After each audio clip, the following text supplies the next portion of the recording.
This is myocardial infarction. Myocardial infarction refers to a condition where there is reduced oxygen to the middle layer of the heart or the myocardium. So when there is no blood supply that reaches the middle layer or the myocardium of the heart, then it undergoes a state of necrosis, otherwise called infarction. Hence the name myocardial infarction.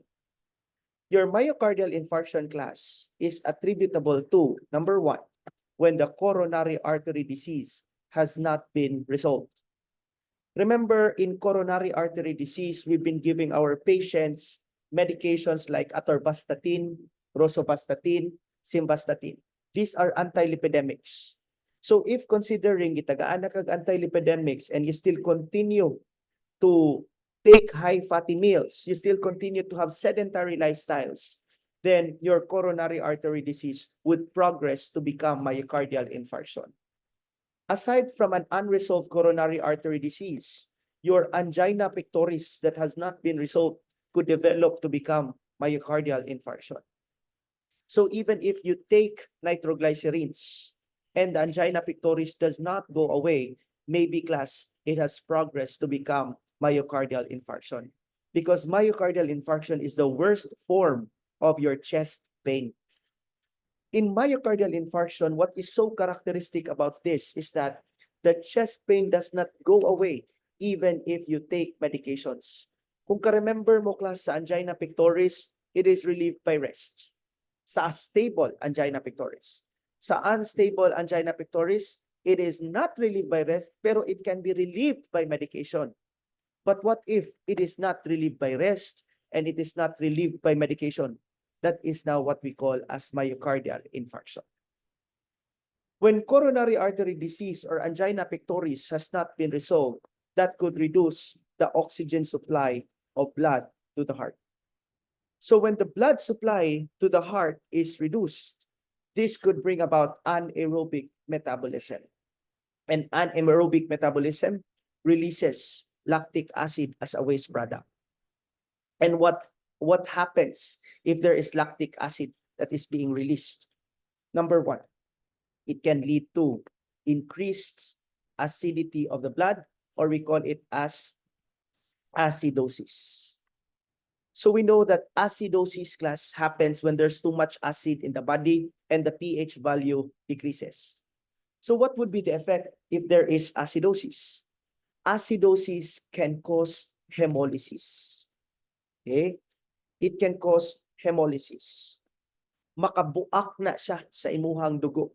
That's why we call it as hemolysis cascade, because the more hemolysis happens, the more the reduction of oxygen happens. So the cycle continues, magbalik-balik lang, musamot. No?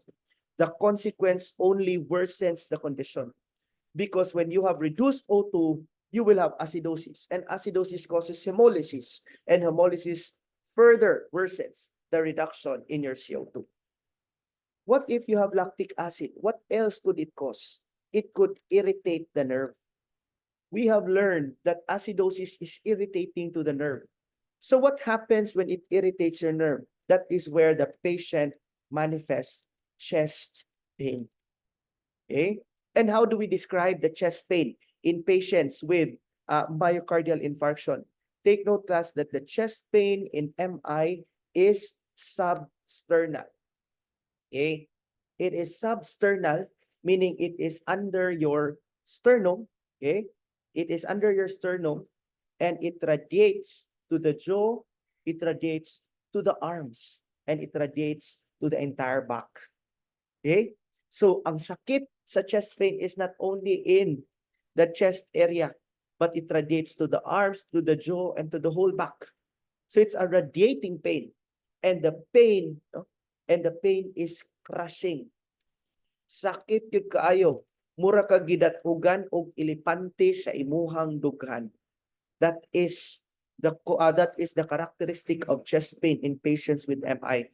Such that, class, when you experience MI, you will have that feelings of doom, feelings of impending doom. Murag mamatay na mangyud ko ani. Tungod sa kasakit o sa kahuot sa imuhang dughan. And your patients will manifest diaphoresis, cold, clammy skin, and they become restless. Okay? So that is the effect when it irritates the nerves. Now, what else, class? If the lactic acid is released, this can actually cause your heart muscle injury. Makaguba na siya sa imuhang heart muscles. Because muscles require oxygen. And when oxygen is not flowing to the muscles, that's where they become necrotic. That's where infarction happens.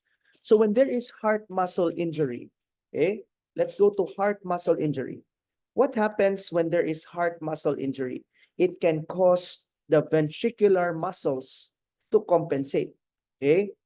So if the heart does not pump effectively, that it cannot bring oxygen, if the blood to the heart that is not well supplied, our ventricles compensate.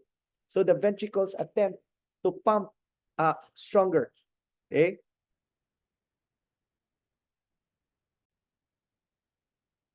As the ventricles compensate, class, this will bring about your ST segment elevation. Okay? ST segment elevation on your ECG. And when ST segment elevation has not been managed, it could lead to a fatal ventricular tachycardia. So how does an ST segment elevation looks? So if this is your P wave, this is your QRS, okay? This is your T wave. Now, what happens when there is ST segment elevation? It will look like this. This is your P wave.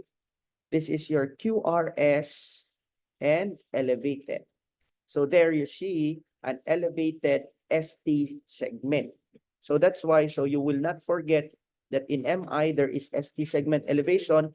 Remember the word STEMI. Sama na siyang STEMI. ST elevated in myocardial infarction. Okay? So, one effect of heart muscle injury is that your ventricular muscles compensate. They pump stronger, causing the elevation in your ST segment. Basta gani MI usara na ka ECG abnormality imong bantayan, class. STEMI, ST segment elevation. So what else? If the heart muscles are injured, then there will be poor cardiac pumping. The heart will not effectively pump. So kung naay injury sa MI, ang imong kasing-kasing di siya kabumba og tarong sa imuhang dugo. So ang imong dugo dili mabumba og tarong. So we call it as stasis of the blood. So kung makabantay mo basta naa gani MI ang pasyente, naa gyud na siya aspirin. Nganuman dili man nindot ang tuyok sa iyang dugo. Dili man nindot ang pumping sa blood. So as a result, there will be stasis of blood which increases the risk of thrombus formation. Unya ang kanang thrombus kung madislodge na siya, it becomes an embolus. And the embolus, when it occludes the blood supply to the brain, maunang na kay stroke. Kung ang embolus maka-occlude sa blood supply to your lungs, maunang na kay pulmonary embolism and pulmonary edema. Okay? So, bantayan ni mo ha, basta gani na kay MI, hataga na sila og aspirin or other forms of thrombolytics because of the stasis of the blood that results from the poor pumping of the heart muscles. And ikatulo, class, unsa may epekto kung naa na kay necrosis or heart muscle injury. Okay? So the heart muscle injury or naa na kay necrosis, this can lead to the release of cardiac markers.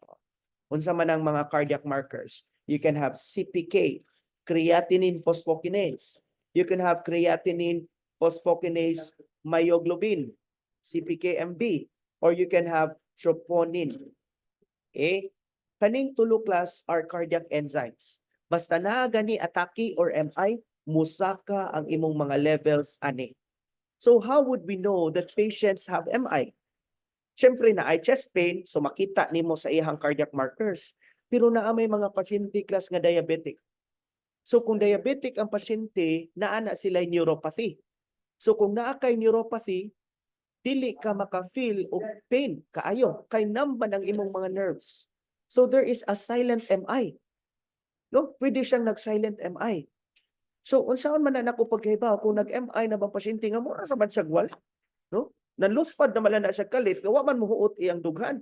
Ay diabetic dito. no? So kung diabetic ka na ang neuropathy or patients may have had higher tolerance to pain, kung saan man ako pagkaibaw nga gi-atake na di ito. So I would look at the cardiac markers, CPK, CPK-MB, and troponin. Okay, mutaas na siya. Unsa man ni siyang myoglobin? Mao na siya mugawas gikan sa muscles of the heart kay naguba man ang muscle.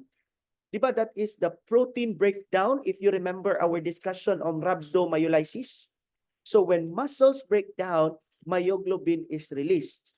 So when there is too much myoglobin that is released into the system, that is toxic to the brain, that is toxic to the kidney. Okay, so it can cause kidney failure. So when there is kidney failure, what would be the result? There will be absence of urine output, oliguria. And when there is oliguria or reduced urine output, there will be fluid congestion either in the lungs or in the heart. Okay? So we call it as congestive heart failure, which is one cause ni DI, ang myocardial infarction, which we will discuss in a separate discussion. Congestive heart failure. So there, you would look at the patient with MI based on laboratory and based on symptoms. Laboratory-wise, you would see na kay STEMI, na kay elevated WBC, and ang imuhang cardiac markers are likewise elevated. What are your cardiac markers? You have your CPK, CPK-MB, and your troponin. Now, how do we manage MI? Okay? How do we manage MI? The primary drug of choice in MI is your morphine. Morphine class is a potent pain reliever. Okay? However, when you give morphine, which is a very strong pain reliever, nurses must watch out for respiratory depression.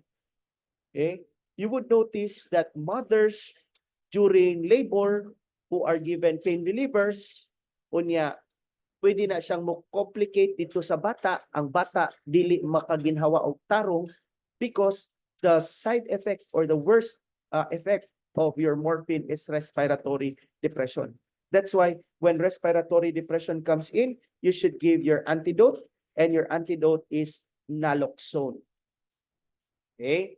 So morphine is what relieves the chest pain in patients with MI, a crushing chest pain. Then because there is lack of O2, then you give oxygen high flow. You can also give your vasodilator like nitroglycerin, okay? And you give your thrombolytics or your aspirin because we want to prevent clot formation. And you give your thrombolytics, aspirin together with thrombolytics like urokinase, okay? So that it can break down whatever clot that might have caused your MI. So you would notice, class, you would notice that the management for myocardial infarction is MONAT. Morphine, oxygen, nitroglycerin, aspirin, and thrombolytics.